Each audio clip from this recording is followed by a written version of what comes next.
driving a Jeep wagon. Even if it rains a Range Rover or whatever, those high four-wheel drives, you will go through.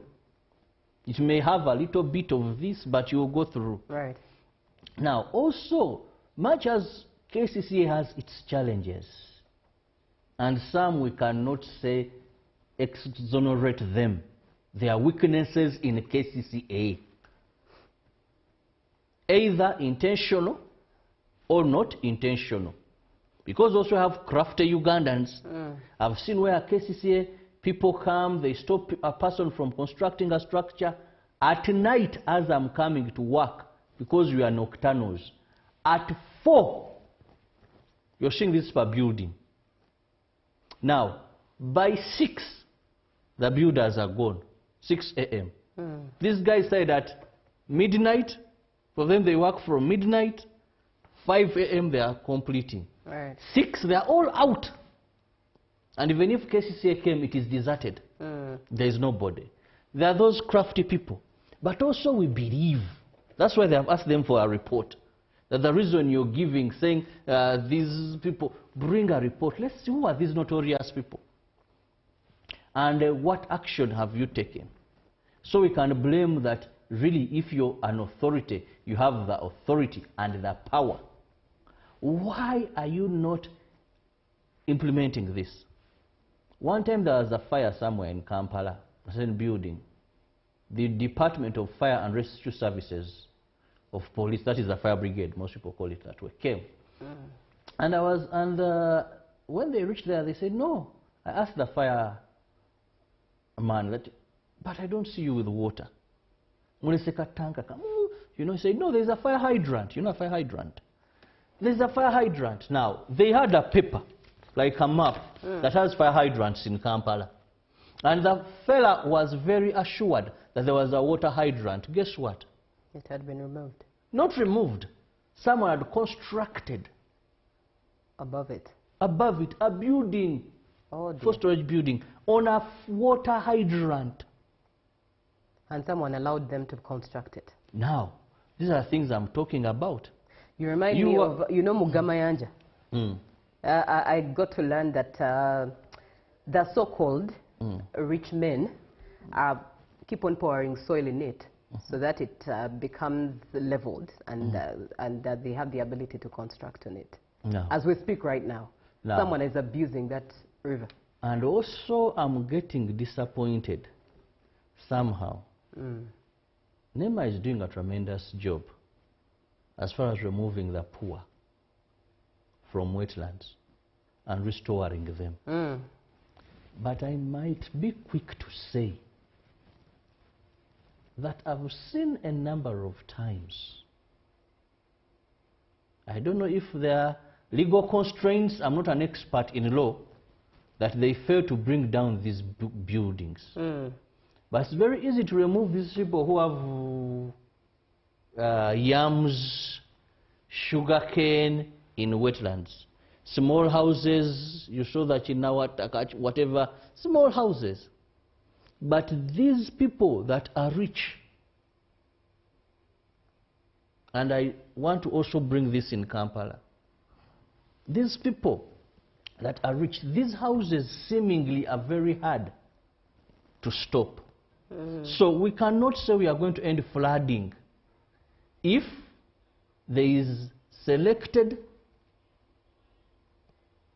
implementation of the law, or if maybe the law has lacunas and we've refused to amend it, that no matter how far your building has gone or how expensive the building is, should it be found that it is not proper to be in that place, it is improper, then shall be put down. Right.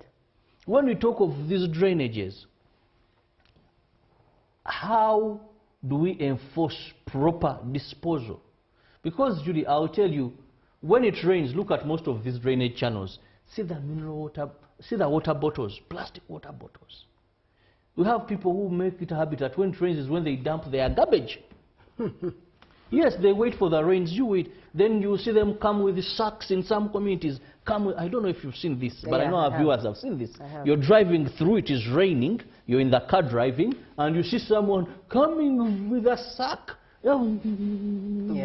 Pouring a drainage. So, it is a complicated situation that involves both you and me, the authorities, but also us being patriotic. When you see those traders cry and suffer, that their businesses, water, they have flooded, we must have a surgical operation and find out where is the problem. Indeed. And not just allocating money, because you do it, you keep doing it, and if we find the problem, can we as a country, as the leadership of Kampala, act and act timely? Very profound with that closing remark. Robert, it ends our conversation. And indeed, we might as well not have control over your mannerisms as an individual. You know, we might not have control over how one was raised and nurtured. As to particular negatives when it comes, and downfalls when it comes to their area of etiquette. But at least as But you know what the Baganda say regarding that? Botagunjula mwana, enseri mugunjula. Meaning, there's a solution to that, the law. Exactly. That's why I'm saying that we might not have control over your individual mannerisms as an individual. You dumping that plastic bottle or polythene anyhow and, you know, littering anyhow. But at least the law has a lot to do, choices to make, alternatives to choose from. And it is the law that governs the country. Where are you? What are you doing? Are these beautifully implemented policies on paper? We have them, yes, being used by other countries as benchmarks, yet never used and satisfying us as Ugandans. Then it all remains with you, who is in that position as the steward.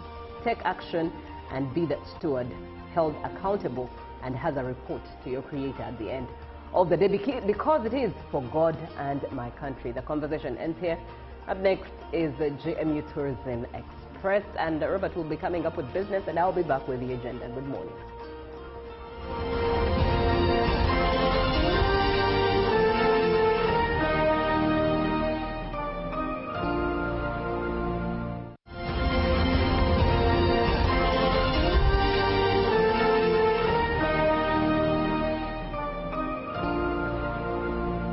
My question is, what is the difference between rental tax and income tax? How comes I'm paying both taxes on my own premises?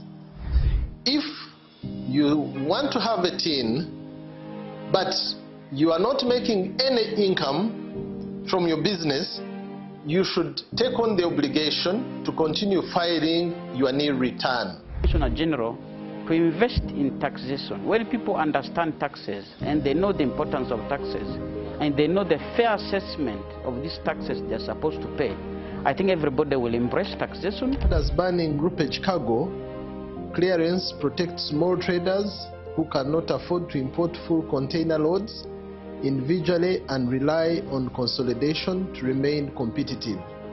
Cargo to come in groupage is consolidation, it's legitimate, and we can't ban it. What we have banned, or what we have stopped, is the use of container leaders. Now, Fiona, the good news I have for you is that among the new tax proposals, now you can get direct answers. Send your tax-related questions via WhatsApp or SMS to 0790-141-887, and the Commissioner General of URA, John Musinguzi, will personally address them. Tune in to UBC News Tonight every Monday and Wednesday for expert insights and clear explanations. Buza Commissioner. Live from UBC Studios in Kampala, this is Good Morning Uganda.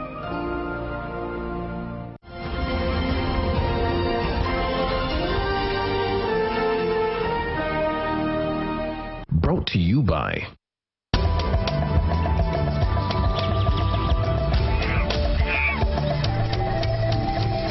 Uniquely Ours. Explore Uganda. So this is Kasubira Tombs, which is the official burial site for the last 4 kings of Uganda and other members of the royal family. And actually, Kasubira Tombs is the only cultural site here in Uganda which is under UNESCO. Yeah, Uganda, we are blessed with 3 UNESCO sites. One of them is called Bwindi, where we have gorillas. We have Mountain Renzori National Park and the Kasubira Tombs. But what makes Kasubira Tombs special, it is the only cultural site which is under UNESCO, because the other 2 are natural areas. So the place was inscribed on the list of UNESCO in 2001. Reason being that the place exhibits a living heritage, which is characterized by the heritage royal guards. We have the active royal drums, we have the active royal fireplace, we have the symbolic king's wives, and also the main tomb house, which is the biggest brass thatched hut in the whole world. So now we are standing at the main gate, which is locally known as Bujjabukula. And Bujjabukula literally means that the kingdom is continuing to grow. In the history of this place, this house is believed that it was the first house to be established in this place by 1882 by Kabaka Mutesa I. You know, initially our King Mutesa I was living at Rubaga Hill, but around the years of 1882 there was outbreak of smallpox, which forced our king to transfer his capital from Rubaga, and he came here. So when the king came here, this was the first house he established in this place, and the king used to stay here before the completion of the main palace. So when the king shifted the main palace, he left this one to his royal guards. And currently, this house is acting as the main gate, at the same time the quarter guard, being occupied by the 2 royal guards for the king. So we have the principal royal guard, he's called Mulamba, from Mushroom clan, and he's in charge of the outdoors. Then he's assisted by Nsigo from Buffalo clan, who is in charge of the indoors. And both of them are hereditary. What I mean, they are not the original guards, but they are descendants to the original guards. For instance, Nsigo, one of the loyal guards from Buffalo clan, he came here when he was only 16 years. But last year, we actually celebrated his birthday of 100 years, which literally means that he has been here serving as a loyal guard for the last 84 years. So when he goes back where he came from, I'm not sure where he came from, but his son will be the one to take over. So those are some of the factors that influenced UNESCO to add this place on the list of the World Heritage Sites, because of the heritage which is kept flourishing generation after generation. So the house is decorated like a basket, which is turned upside down, and it has got these rings. 90% of the materials here, they are purely organic materials, like vegetal materials. For instance, we have grass, we have the tree poles, we have the barks of the trees, which literally that they keep on rehabilitating this house by removing the old materials and replacing them with new ones.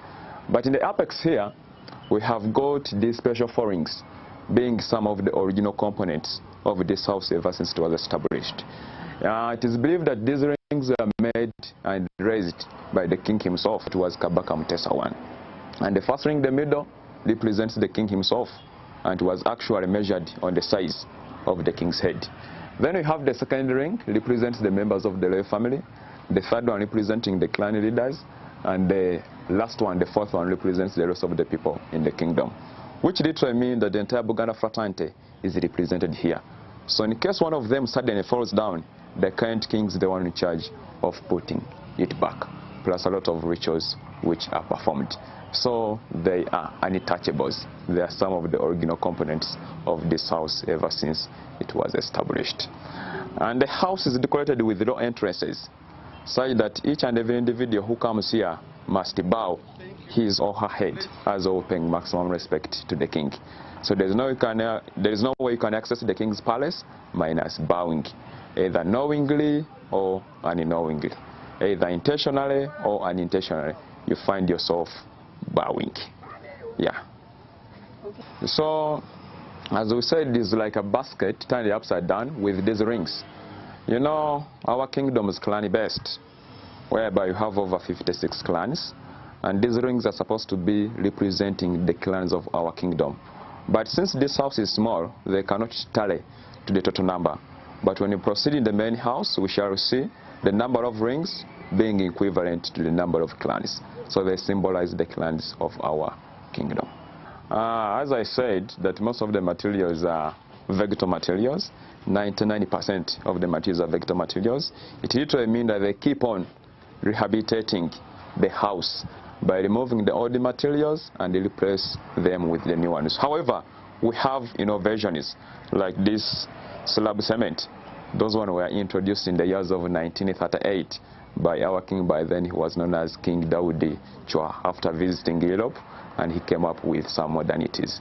But 99% they are purely organic materials. That's why the house is considered to be a masterpiece of African architecture and human creativity.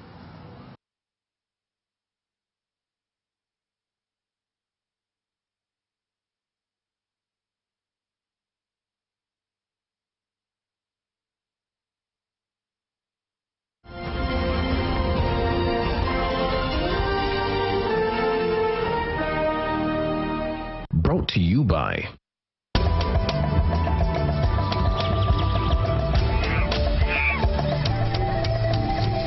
Uniquely Ours. Explore Uganda. Live from UBC Studios in Kampala, this is Good Morning Uganda.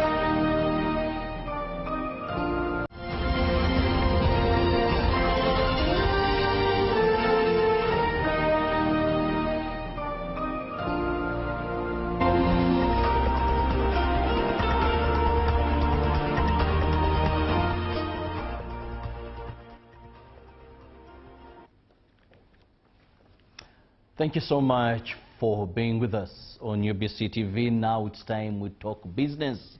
The World Bank has retained Uganda among low-income economies, despite the government's recent declaration that the country has attained lower middle-income status. According to the World Bank's latest country and leading groups clarifications for 2026-2027, Uganda remains among 25 countries with a gross national income per capita of $1,175 less, based on 2025 data. Dennis Goa spoke to an economist on the implications of the latest development.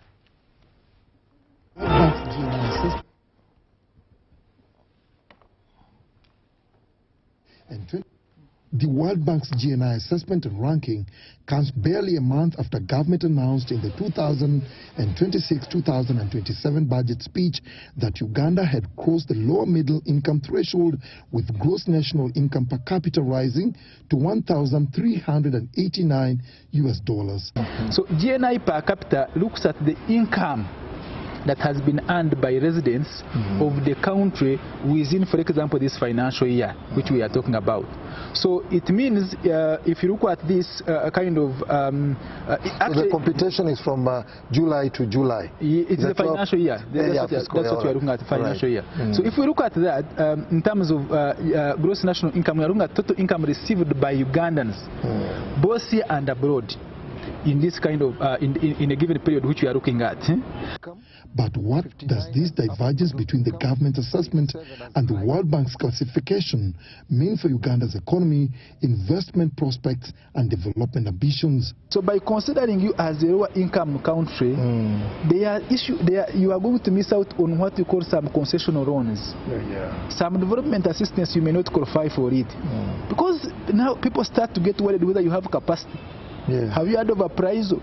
That when you want to get a loan, the institution will come to you and have to appraise, and when they come up, there is already a trusted statistic on like some form of a credit score. Absolutely. Where do you fall? The World Bank uses its Atlas method to determine country income classifications, a methodology that smooths exchange rate fluctuations and relies on internationally comparable data when calculating gross national income per capita. You realize we have big potential, and the government is actually putting some efforts to be able to take advantage of these opportunities and be able to unleash the potential. Tourism potential, you have seen about, you have looked at the 10-fold growth strategy. Minerals, so technology. if you can be able to take advantage of these ATMs agro-industrialization, we focus on value addition, we intensify it, we just be able to position ourselves in terms of tourism, bring in more money coming from tourists, and then we'll be able to take advantage of the oil that is coming through.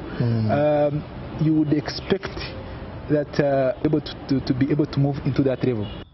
Across East Africa, Kenya and Tanzania remain lower middle-income economies, while Uganda and Rwanda continue to be classified as low-income economies. If you see Kenya at its level of industrial development, yes, a regional hub, yes, when you see it at that level, and you think that actually judged fairly you should be at the level of Kenya, then you are not facing reality. You're right. You get the point? And that's a very clear point. Yeah, and secondly, I encourage Ugandans also to have an opportunity to move beyond Uganda and see how other countries are doing it. Dennis Igoa for UBC. Thank you, Dennis Igoa. Now, a modest community saving initiative launched in Lubaga is steadily evolving into a major financial success story. Members of Bucket Club now aim to establish a bank after building their savings towards 1 billion target, inspiring Ugandans to embrace income-generating ventures.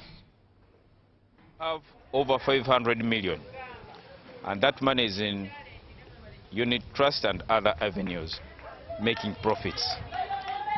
We have a dream that at one point Bucket Club Limited will turn into a bank, and of course we are chasing that dream, and according to what we have apparently, it's promising. At one point we shall reach that. And since we have that dream of turning into a bank, and for your information, we don't only focus on savings, we also do what we call social capital, because most of the members, we are over 60 members, but whenever we gather, we think about a lot of projects.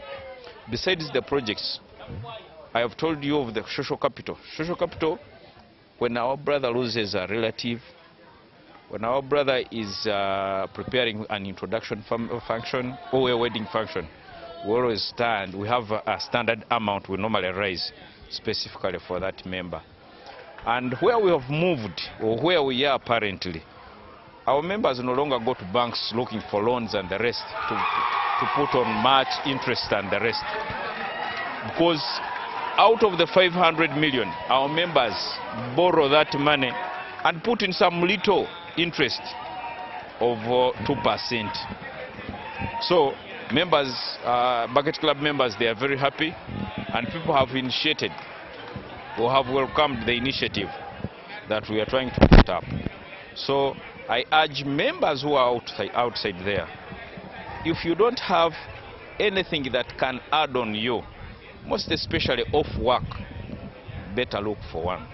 The saving monies, and also we are investing in unit trusts and treasury bonds. So that's where we find that our money is very safe, because if you don't save in that, if we save in treasury bonds and unit trusts, we continue growing our capital. So when we reach 1 billion as our dream, that's when we shall open up a bank. Yes, savings and savings. Managing a group saving to 500 million is great work. That is the bucket circle. Now we move to Forex. As of yesterday, July 15th, 2026, the US dollar was buying at 3,699.76 and selling at 3,709.76. The Great Britain pound was at 4,962.48, selling at 4,977.38. The euro was buying at 4,231.41 and selling at 4,243.59. The Kenyan shilling was buying at 28.56 and selling at 28.69. The Tanzanian shilling was buying at 1.39 and selling at 1.41. The Rwandan franc was at 2.50, buying and selling at 2.53. Wow, that is as of yesterday. And that brings us to the end of our business segment. We'll go for a break, and when we return, Julie will be with a guest. You can't afford to miss what they're going to be discussing.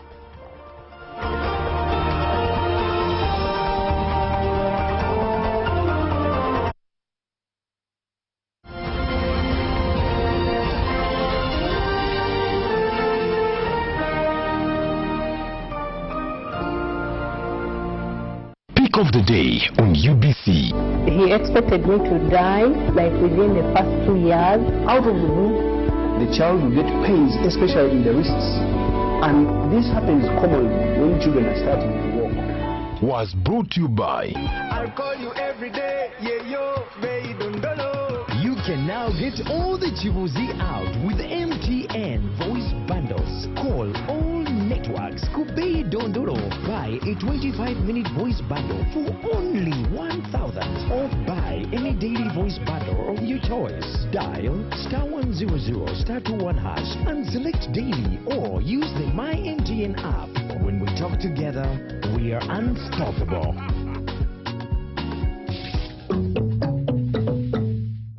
My question is, what is the difference between rental tax and income tax? How comes I'm paying both taxes on my own premises? If you want to have a tin, but you are not making any income from your business, you should take on the obligation to continue filing your nil return. General, to invest in taxation. When people understand taxes and they know the importance of taxes and they know the fair assessment of these taxes they're supposed to pay, I think everybody will embrace taxation. As banning groupage cargo clearance protects small traders who cannot afford to import full container loads individually and rely on consolidation to remain competitive. Cargo to come in groupage is consolidation, it's legitimate, and we can't ban it. What we have banned, or what we have stopped, is the use of container leaders. Now, Fiona, the good news I have for you is that among the new tax proposals, now you can get direct answers. Send your tax-related questions via WhatsApp or SMS to 0790-141-887, and the Commissioner General of URA, John Musinguzi, will personally address them. Tune in to UBC News Tonight every Monday and Wednesday for expert insights and clear explanations. Booza Commissioner. The World Football Spectacle is here! From the vibrant cities of Canada, the passion of Mexico, and the grand stages of the United States, the FIFA World Cup 2026 is set to ignite the planet. Every goal, every save, every moment of glory, live and unforgettable on UBC TV and all its radio stations. From the streets of Rio to the night in Spain. Follow Africa's finest, football's biggest stars, and the battle for the most coveted trophy in world football. Where legends rise, dreams come alive, and history is made. UBC is the home of the FIFA World Cup 2026. Stay tuned to UBC TV and all UBC's radio stations, bringing the world to Uganda, one match at a time.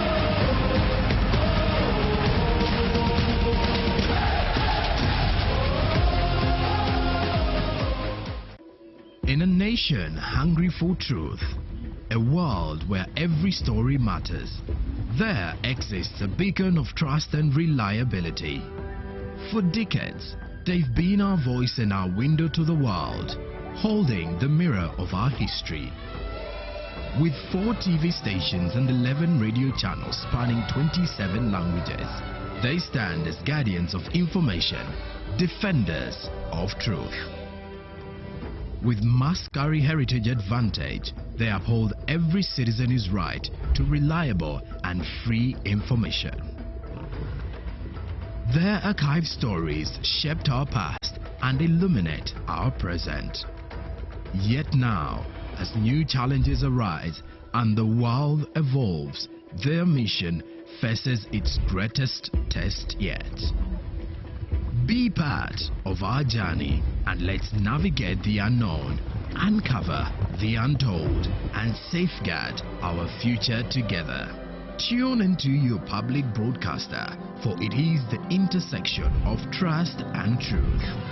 Because to UBC, your story, and every voice matters. UBC, inspiring Uganda. Juko. Yo. What you go? Check the shopping, man. What's your secret? Haven't you heard of the parish development model PDM? Yes, I did, but I thought it was just a talk. No, it is real. I and a few friends together formed a circle, accessed money from the PDM, invested in a poultry project, and now things are moving. Juko. I thought I was one of your friends. You are. But you left me behind. I didn't leave you in poverty. What you do, just visit your LC2 chairperson and your parish chief and start the process of economic transformation. Just like that. The parish development model is an initiative from the government of Uganda through the Ministry of Local Government designed to transform all lives of Ugandans for the better. PDM, my parish, my development, my life.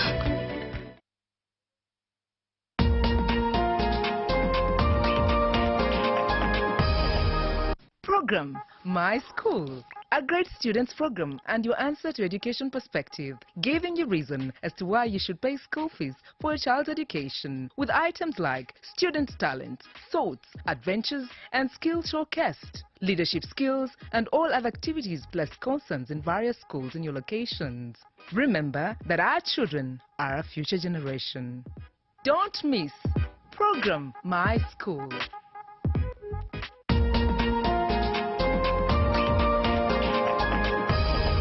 Coming soon on UBC. In a land rich with culture, resilience and untold stories, and new stories about to unfold. Introducing Inside Karamoja, a fresh and inspiring look into the heart of Karamoja. This is who we are. Our voices matter. The future starts here. Discover emerging talents, hear from experts, and connect with stories that matter. Get ready to see Karamoja like never before. Inside Karamoja, coming soon, only on UBC, inspiring Uganda. Juko. Yo. What you go? Check the shopping, man. What's your secret? Haven't you heard of the parish development model PDM? Yes, I did, but I thought it was just a talk. No, it is real. I and a few friends together formed a circle, accessed money from the PDM, invested in a poultry project, and now things are moving. Juko. I thought I was one of your friends. You are. But you left me behind. I didn't leave you in poverty. What you do, just visit your LC2 chairperson and your parish chief and start the process of economic transformation. Just like that. The parish development model is an initiative from the government of Uganda through the Ministry of Local Government designed to transform all lives of Ugandans for the better. PDM, my parish, my development, my life. Pick of the day on UBC. He expected me to die like within the first 2 years. Out of the womb, the child will get pains, especially in the wrists. And this happens commonly when children are starting to walk. Was brought to you by I'll call you every day, yeah yo, baby don't know. You can now get all the Chibuzi out with MTN voice bundles. Call all networks. Kubei Dondoro. Buy a 25-minute voice bundle for only 1,000. Or buy any daily voice bundle of your choice. Dial *100 *21# and select daily, or use the My MTN app. When we talk together, we are unstoppable.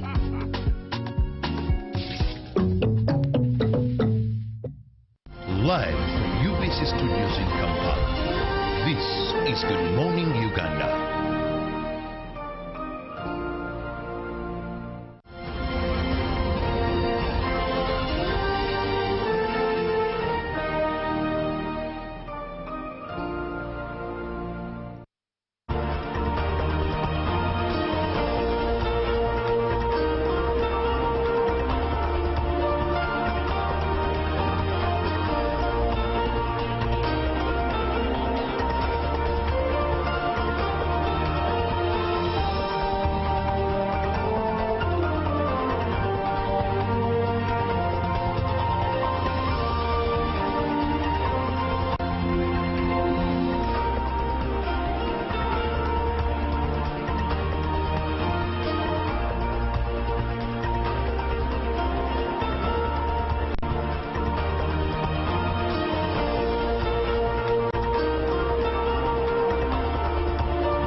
Good morning to you. Welcome back from the business desk. It's time for the agenda on Good Morning Uganda. You are watching UBC TV, coming to you live from the Nile Avenue and to Inspire Uganda. My name is Julie F. Nantava. And on the agenda this morning, we are looking at efforts to reduce road carnage in Uganda. I mean, if you think about what has happened in July alone, there's something that is thirsty for blood. And sometimes, if you think about it, statistics tell us that 95% of road accidents are very preventable, very, very preventable. But why all of this chaos that we are seeing? Now, to just dive into a bit of statistics to paint the picture for you, first and foremost, last year, total road accidents, according to the Uganda Police Crime Report, total road crashes recorded in 2025 were 26,044 road accidents recorded, with fatal road crashes numbering up to 4,602 in 2025, and serious crashes accounting for 13,563 crashes. Minor ones therein were accounting for 7,879. But did you know that daily fatality rates from road crashes account for 13 to 15 lives every single day? 13 to 15 lives. That is a whole human being, one who's meant to add a brick to Uganda that is gone just like that. But vulnerable groups that are indicated from the report include motorcyclists and pedestrians, with motorcycle accidents accounting for 50% of the accidents that happen every now and again. And of course, the leading causes are speeding, reckless overtaking, and driving dangerous mechanical conditioned motor vehicles. Now, let's look at the recent major road accidents that have been reported, especially in this month of July. July alone has recorded, on the 8th of July, this very year, police confirmed 14 dead and 28 injured in Bobi along Kampala-Gulu Highway. And on the 14th of July, one was killed and 15 people injured. That was on Tuesday in Bugweri, when a school bus crashed a stationary lorry. And in Mukono last week, 10th July, we all saw the video on social media where one was killed and several students injured, and other people, of course, on the trip, on the school bus trip, when the school bus collided with a train.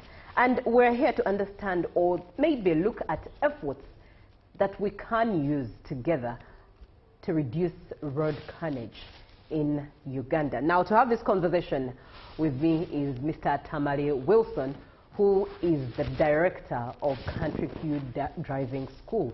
Always a pleasure having him on board to do a thing or two through his experience as to reducing road accidents. And he's one person I've learned from that 95% of accidents, 95% are very preventable. Yet, what are we not doing to level up to the 95%? Now, be part of the conversation. 0709-602-592 and engage in the conversation. A very good morning to you. Yeah, good morning, Julie. It's a pleasure having you always. Thank you very much. I'm here always for Ugandans. Right. And other people globally. Right. Yes. With the statistics I've read, and just to look at July alone, 8th July, 10th July, 14th July, all these are major accidents, lives being lost, 15 dead, and there are in 28 injured, 15 injured, 15 injured. Yes. What do you have to say? What goes through your mind as someone who's fighting so much to have safe roads in Uganda? Yes. Tamale Wilson, as Julie has said, the Country View Driving School director since 1983, making almost 42 years training experience. I want to greet everybody who is viewing us right now, Ugandans, wherever you are, and everybody somewhere on different medias and different parts of this world. We welcome you, and we thank you a lot who are traveling and driving different kinds, types and classifications of vehicles right now. It's a matter of hours, but what's going on the world is almost the same everywhere. It's a matter of hours that people now are driving, some are sleeping, some are doing different things. But we are saying that carnage, crashes, collisions, and accidents happen because of many things we can think about. Generally, people are using roads. It doesn't matter what type of road, what speed should be driven on that road, and what kind of name given to that road. What matters is that somebody has to move from one place to another to earn a living, to do something. Now, accidents happen a lot, like you have said, that we are losing 13 to 15 people every day. But also there is a day where we can lose people who would have maybe died for a week, and we lose them in a day. So that also happens. But generally, I want to advise people that according to the highway code is full of advice and really some kind of remedies which should be made or done as a road user. So we are saying that people, when you are using roads, it doesn't matter what age are you. It doesn't matter what kind of person are you, what kind of job or thing you are doing on the road. But it should be a responsibility of everybody. If you're a parent, a guardian, you have to guard, you have to keep your children safe. You are taking to school, to church, to other places, and such areas. So are you doing some work? Are you driving a vehicle? Are you doing anything on our roads? You have to follow rules, regulations, and guidance of the road. Don't come from anywhere and just start stepping on our roads. And you have to know that each category of a person using a road has a place to use our roads. For example, kindly allow me even interject. What I hear you say is for everyone using a road, there are rules that are governing. Yes. You might be a driver, you might be a rider, you might be a pedestrian. Yeah, this cuts across, yes. For as long as you are on that road. On that road. There are rules governing you. Even for pedestrians, because many times as pedestrians, pedestrians forget that there are rules. Yeah, and they say other things are for vehicles, motorcycles, bicycles. For me, I'm not concerned. But that one is wrong. Something can come from anywhere and hits you if you are not walking on the right side of the road. Remember, pedestrians on the right, unless or only the footpath or the walkway is too narrow for you to walk on the left. Then it should be a short distance, then go back to the right, facing traffic coming on the other side. So please, as you use roads, consider other people.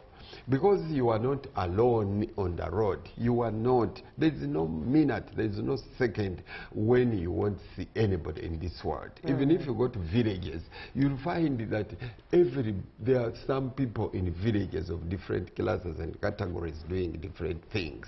There is no part in Uganda here where there are no people now. You have to also to concentrate on what you are doing on our roads.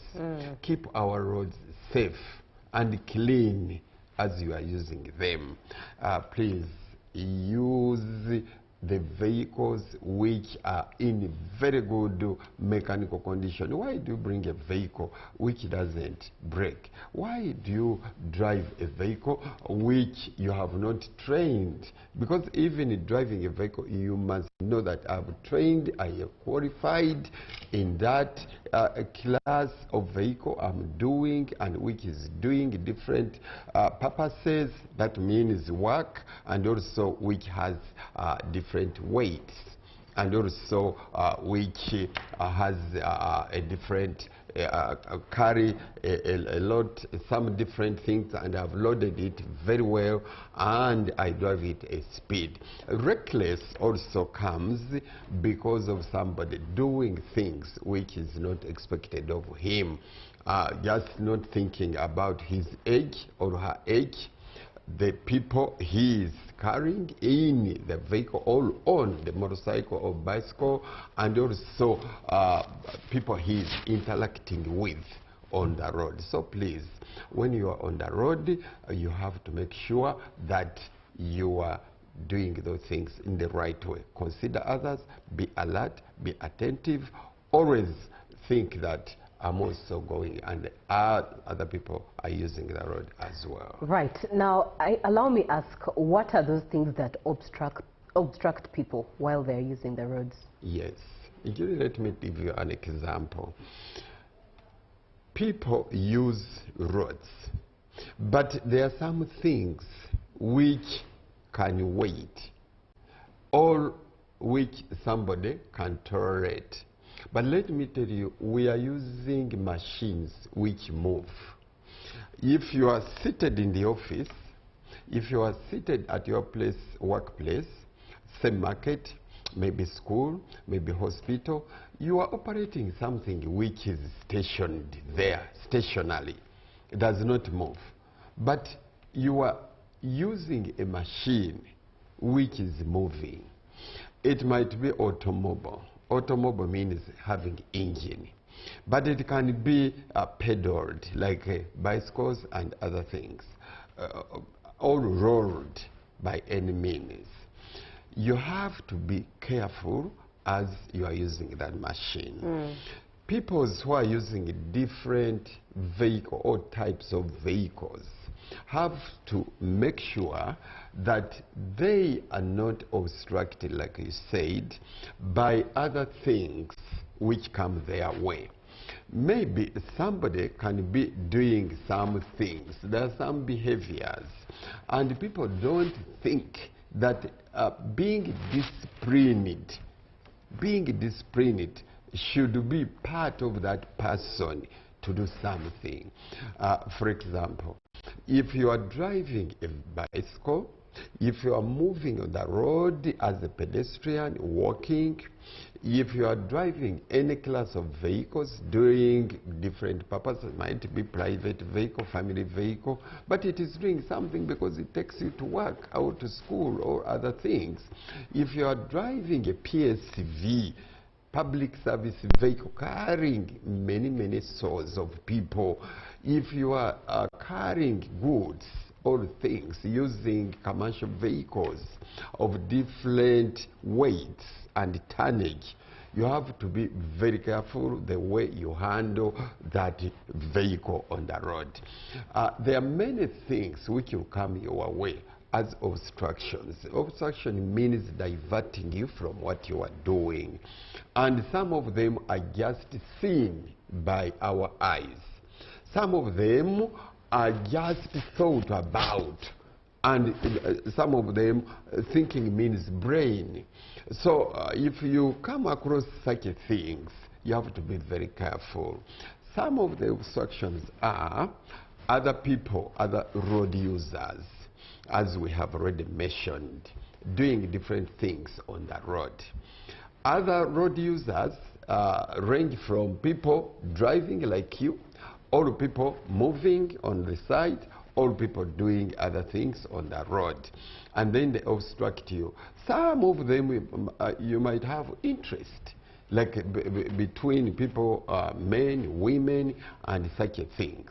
People use telephones, and those obstruct us a lot. And there is a rule according to Traffic and Road Safety Act. Don't take calls, don't make calls, don't answer calls when you are using a road or when you are driving.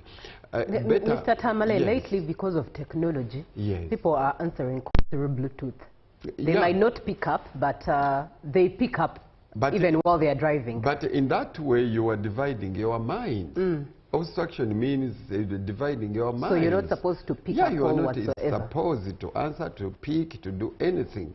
Because now you are driving, there's somebody crossing. There's no minute, boda will not cross, cut across in front of you or any other vehicle. A child can cross, an animal can. A vehicle can misbehave, can fail to stop or to brake, and such things. You can fall into other conditions like fog, like smoke, like dust and other things. So anything can happen, and you think you start now fighting with things, components, where this, where that. For example, let me tell you, people, we shall come to the train and such things which happened, accidents happened, train, vehicle, bus and others.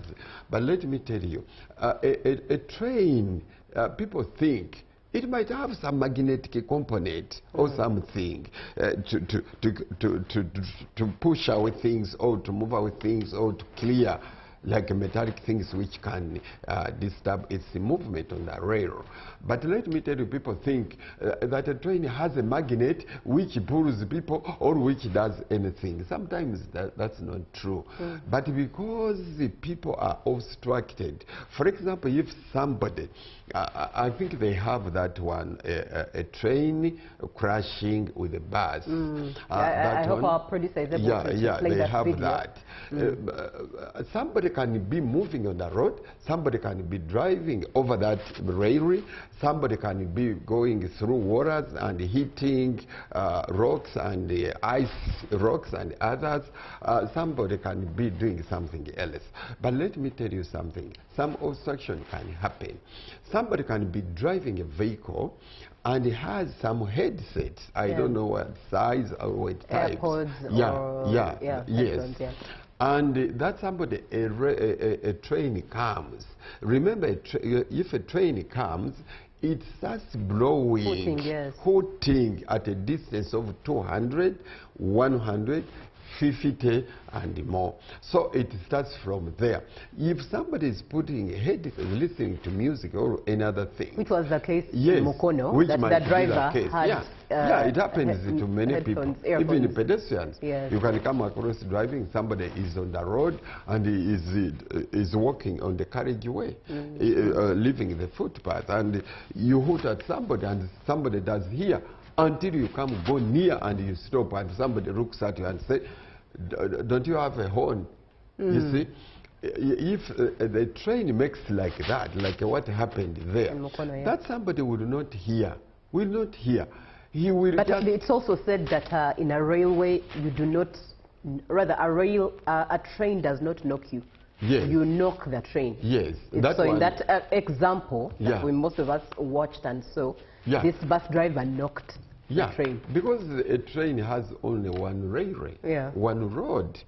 If you call it a rail or a road or whatever the train moves on, is driven on, it is only one. Other people have many exits and other roads to go. But you find it on its rail, and then you come and knock. It passes through anywhere, it passes through jungles and other things, and find it there. So if you knock it, you are the one who has knocked. And there are distances you have to keep. 15 meters. 15 meters, 5 meters. We even put signs.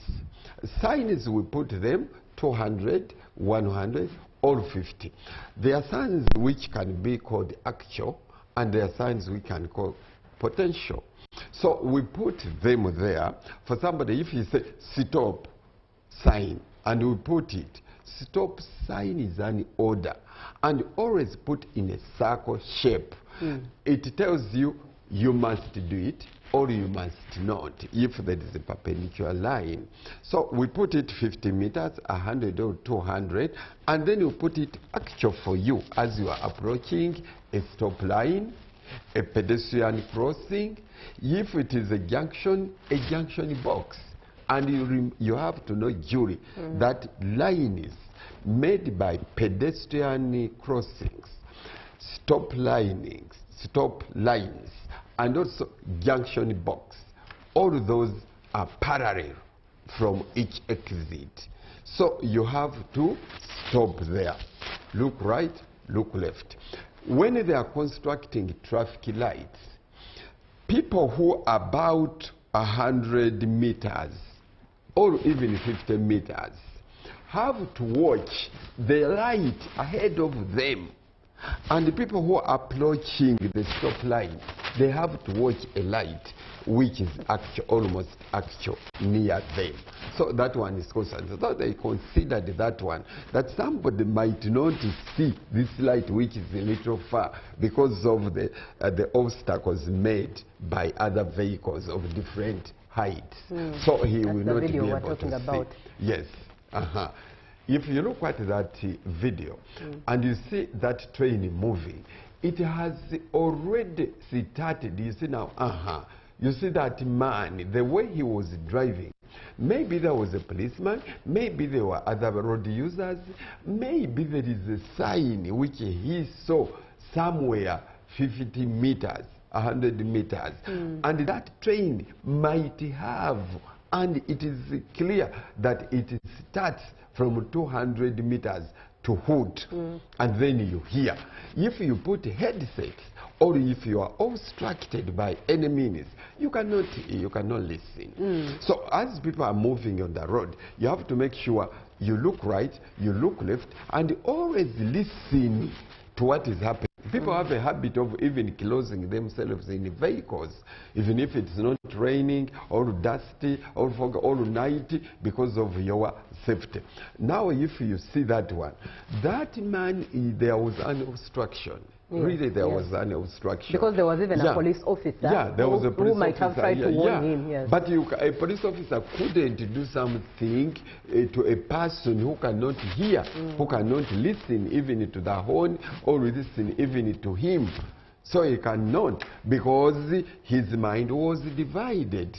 So and ideally, indeed, some of the things that obstruct us, we have earphones in our ears, whether driving or pedestrians. Some of us, as Mr. Tamale has mentioned, we are distracted by ourselves. We are men and women in the vehicle, and you forget that you actually have to focus on the road and not focus on each other. Some of us are obstructed by fellow road users, fellow drivers. You can speak more into that now when it comes to borders. These are the biggest culprits of obstacles on the roads. But in driving school, we are taught that we have to care. As a driver in a vehicle that has a body, you have to care for the border. No matter what happens, even when they do the uttermost silliest things on the road. Those three, Yuri, are very, very dangerous to you as a motorist, a driver. And you have to take a lot of caution, a lot of care, as you said. Those three, pedestrians, cyclists, and motorcyclists, you have to take a lot of care of them and give them a lot of distance. And when you come across them, you have to tolerate their actions. Because most of the people we have mentioned, some of them are not patient. Some of them are not trained. Some of them, their minds are only on money. Some of them, they don't care about others. So they don't mind. Some of them are rude, some of them are reckless. So you have to take a lot of care. But most people don't know what they are doing. That's general, I can say. So you have to be very careful with them. And if you are driving a vehicle, no matter what size, but also it is very, very much to be taken care of when you are driving a trailer, big vehicles, big buses, and also PSVs of different coasters, and anybody driving a vehicle, when you are passing pedestrians, cyclists, or motorcyclists, you know, they overtake on the wrong side. Everybody must overtake on the right as we are driving on the left. You have to do what we call mirror through check. Mirror through check means if you are going ahead, maybe you are trying to pass, because I can't say overtake. If you're trying to pass a motorcycle on the left, or a motorcycle on the right, which is trying to overtake a bicycle person, a pedestrian. Most of those people really are on the left, and they are trying to overtake on the left. Or if you pass them with such a vehicle, I don't care which size, can be a car, can be a van, it can be a lorry of any type.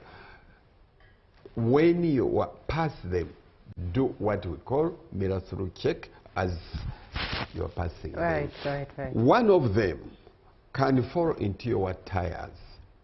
If you are driving a trailer or a bus, the end of that vehicle can hit that person or another vehicle parked on that side. Because most vehicles are damaged. Most vehicles have loaded things. Most vehicles are not in line.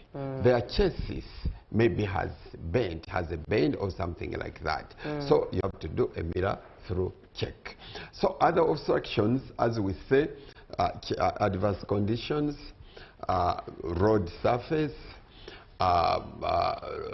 drivers of different vehicles, animals, school children, and the like. So obstructions are very many, and we have to make sure we have to deal with them. But we have to have a lot of hazard recognition as you are using the road. You have to recognize any hazard which you come across.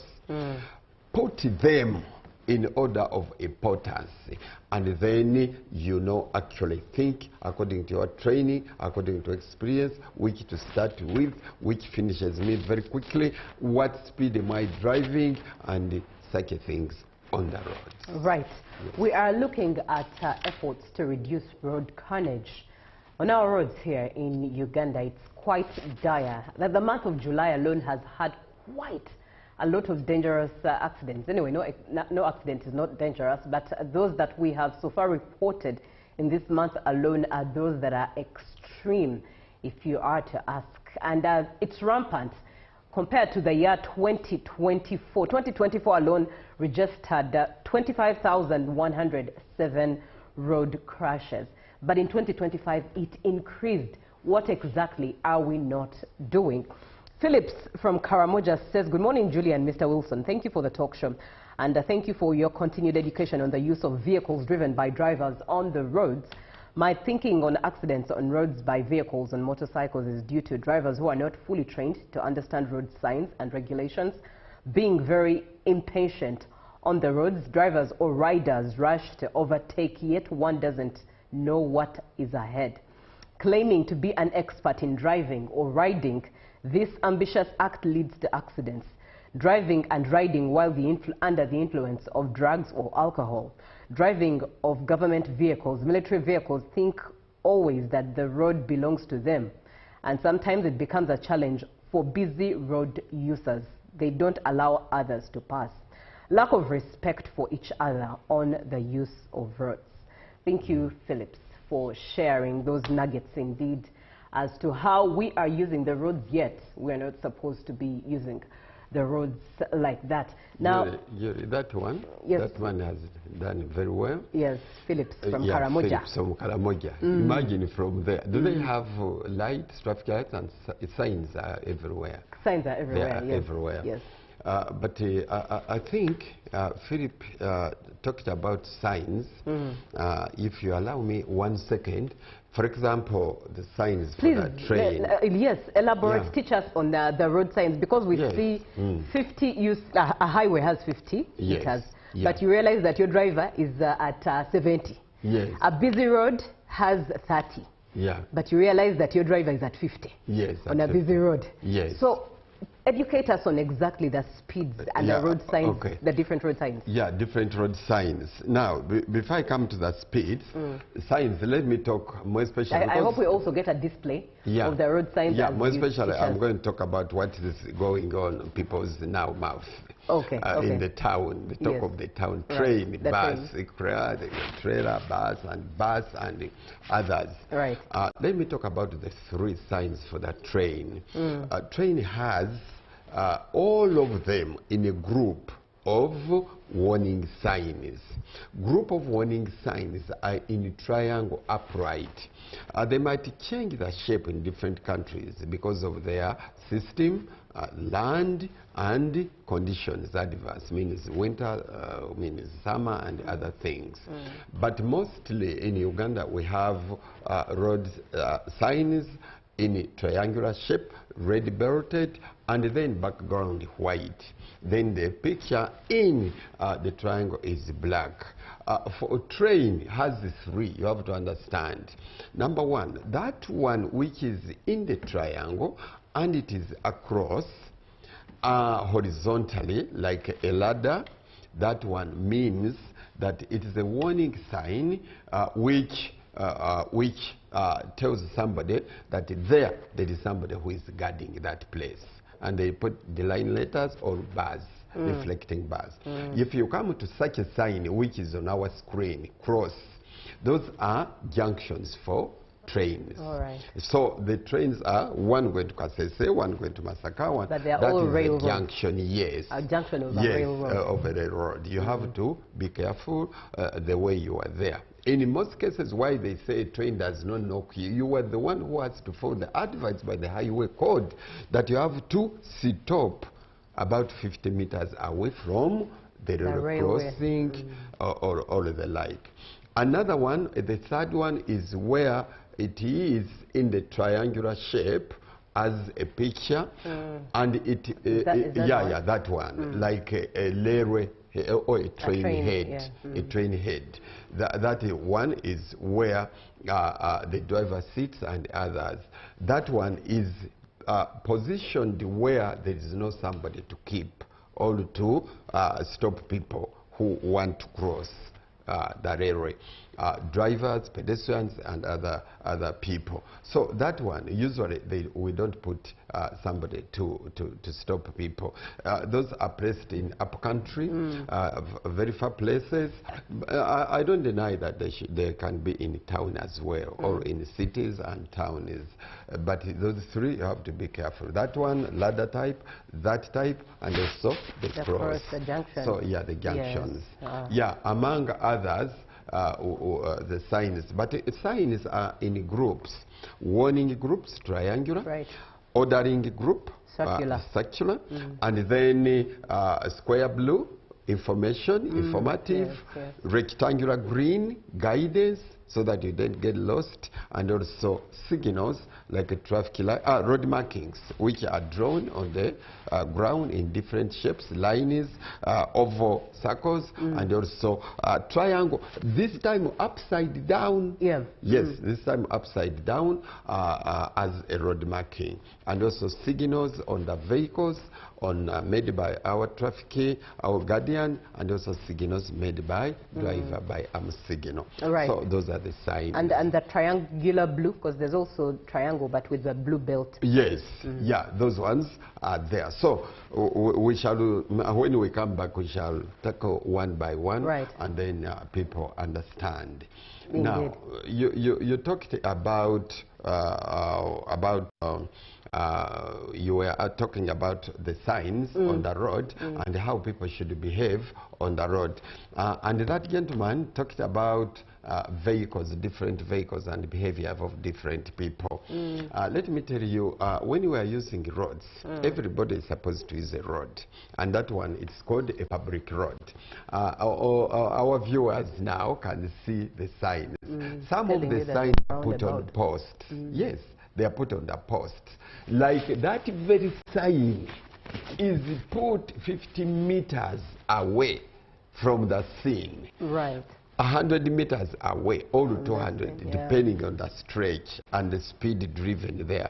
Some of them are at 80 or 100. Remember, our speed limit shouldn't exceed 80, 90, like that. And the speed governors are coming very soon, and they have been there. Now, some signs are on the ground, drawn on the ground, and some signs put there in shapes, different shapes. It can be in a circle shape, but in the form of hexagon, different angles. And those can be put, like that one is a sign which is called staggered junction. Right, right. Staggered junction.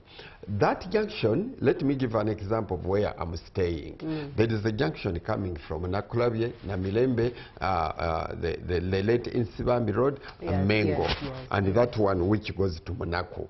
Goes to the shrine. Right. So that junction is really that one, staggered. So somebody coming from Nakulabye or somebody coming from Mengo will think that I want to turn it to Monaco, or I want to turn to the late Insibambi. If you are coming from Mengo and you want to turn it to Monaco, don't put indicator before passing the late Insibambi road going downwards. So you have to pass it, then put indicator. Otherwise, somebody coming from Nakulabye will think that this person from Mengo wants to go down road the late Insibambi, and those people collide in between. Right. So you have to know the staggered and the other signs as junctions. Right. Yes. Let's get into some of the comments. Good morning, Madam Julie and Mr. Tamale. Thank you for the show. On road safety, I'm Emma from Napak District. Mine is about drivers, riders who use drugs and drive. This has really cost a lot of lives, especially among the young people. Good morning, presenter and Mukulu Tamale. Uganda is growing at a faster rate and a faster speed, with more expressways being constructed. Expressway users need also to be trained on their use. Issues like acceleration lanes, standing lanes, overtaking, etc. I'm Becca from Nakaseke, Murukola. Good morning, UBC. Before joining local government, I had a privilege to work with Ishaka at the Department of A&E. And eventually, I had to ask a number of drivers what's the most cause of road traffic accidents in Uganda. Surprisingly, the majority did mention drivers sleeping while on the job, especially heavy-duty drivers, because they drive long distances and on pressure not to lose their jobs, but also other drivers, of course, sleeping while manning that machine. Now, Mr. Tamale, let's also look at road furniture that is not on the roads. It is necessary, because I recently watched a report where children were crossing the road to go to school, but and it's a crossing, it's a spot where people cross from, but there was no one to help these children. There was no road furniture to show that children usually cross from here. That means that on the side of the authorities, there's also a part played in contributing to road accidents. Usually places, we have places which are designated for people to cross, and we have what we call crossing procedure. So people are crossing, children, people crossing to go to different parts where they do their work, markets, schools, hospitals, and other places. We put there things to show these people that this place is for pedestrians to cross. For example, we put there zebra crossings, and also zebra crossing is in two colors. The official one is white and yellow, but people can use black and white. That's what people use a lot, red and others. That one is finishing. It goes from one end of the road, from one pavement to the other. That covers the road. So everybody has to be very careful with that one. Drivers of different classifications, you have to consider people crossing. And make sure you people who are crossing, somebody might be stressed, somebody might be drunk, somebody might be fatigued or sleepy, and he has things in his ears that he cannot recognize these people. But make sure that don't take it for granted that that is zebra crossing, the drivers will stop. No, because people are coming from different and doing different things. Make sure as you cross, that person has really stopped. Make sure you who is driving, you let people cross and then you continue. We have pedestrian crossings. That's where people cross. We always put only one color bars in white, depending on how big the junction is. So we put them in a dimension of about 1 by 2 or by 3 feet, depending on how big the junction is. We can also use reflecting metallic, which we call cat eyes. But also we have a junction box, which can help people, all these drivers, to stop as people cross, and also a stop line, which is always in white. Right. Sometimes we can put it in a broken line or in a solid line. So pedestrians going slow as they are moving. Some of them are grown-up people, some of them are crossing children, some of them are adults. So all of them can use those.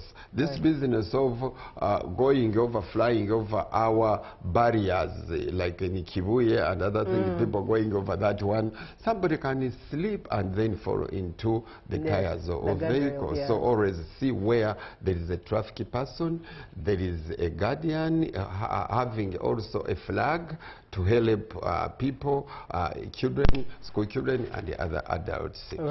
Look for such places. Look for where maybe there are traffic lights.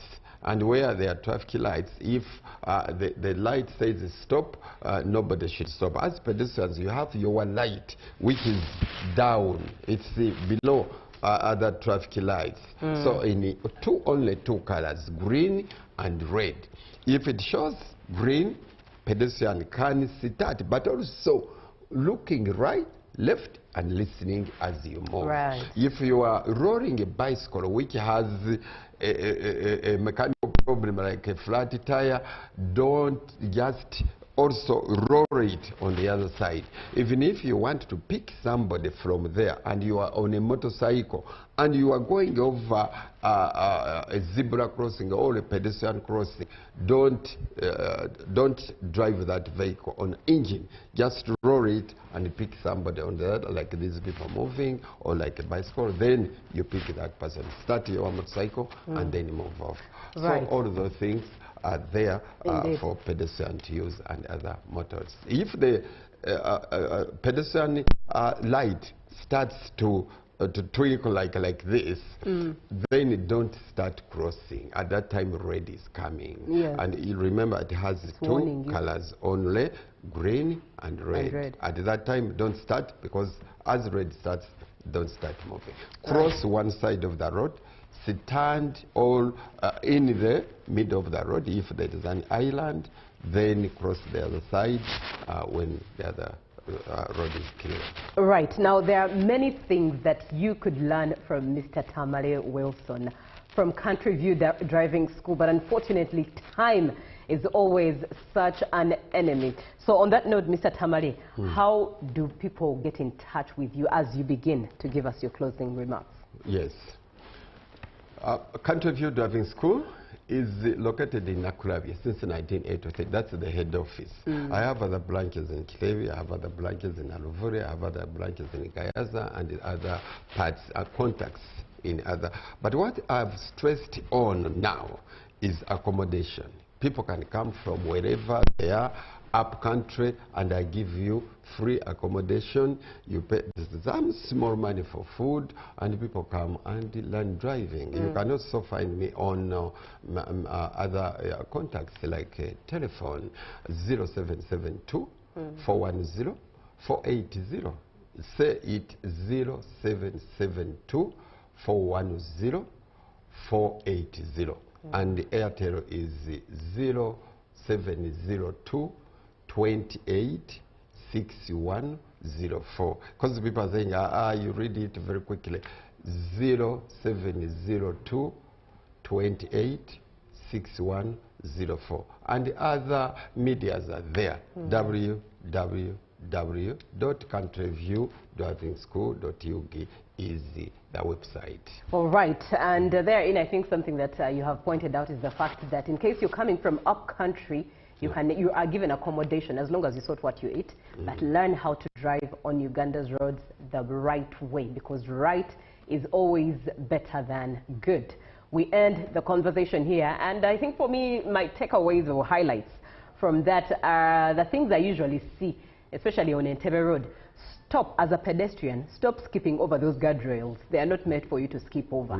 There are rail roads or rather pedestrian crossways that are very, very clearly marked for you to cross. Even I've also seen some borders lift their borders over the guardrails, which is utterly wrong. But also pedestrians always walk from the right with the traffic facing you, not coming from behind you. These are some of the few nuggets, little nuggets that we could make as habits become normal for us and reduce road carnage in Uganda. We end this conversation. Robert is coming up with Good Morning Uganda, the extra for God and my country. Good morning.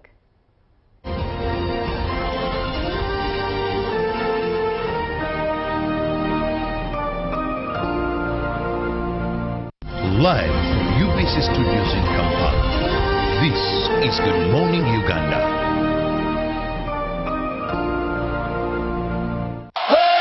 The World Football Spectacle is here! The vibrant cities of Canada, the passion of Mexico, and the grand stages of the United States, the FIFA World Cup 2026 is set to ignite the planet! Every goal, every save, every moment of glory, live and unforgettable on UBC TV and all its radio stations. From the streets of Rio to the night and day. Follow Africa's finest football biggest